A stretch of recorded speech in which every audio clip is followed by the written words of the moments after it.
Hello, my name's Steve Martin, and today we're going to find the inverse of a function, and we're going to find the inverse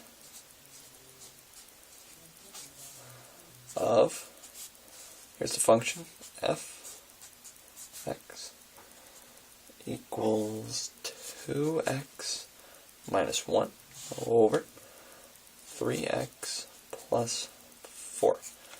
Alright, and to find the inverse, we're trying to pretty much switch the function around. And by doing that, what you have to first do is you have to replace the x's with y's and the y's with x's. So let's rewrite the problem with switching, which this is a y in itself, switching the y's with the x's, so that we'd have the x by itself on this side, and then we'd have 2y minus 1 over 3y plus 4.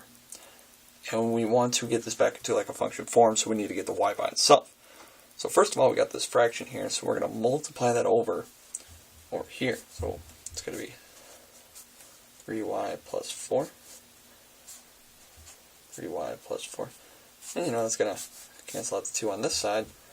And on this side, we got to distribute the x, so we're going to have 3xy plus 4x equals, and just 2y minus 1.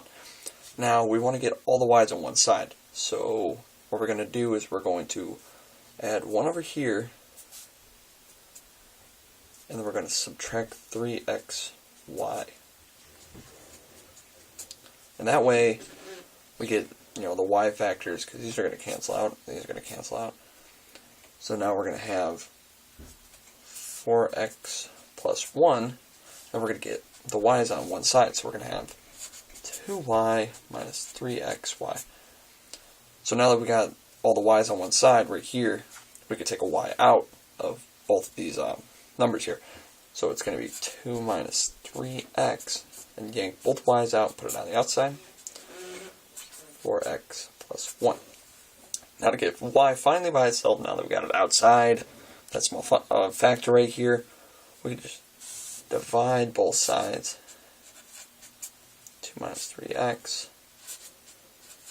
That way we can get rid of this. We can have all the x's on this side and only y on that side. So ultimately, y equals 4x plus 1 over 2 minus 3x. Alright?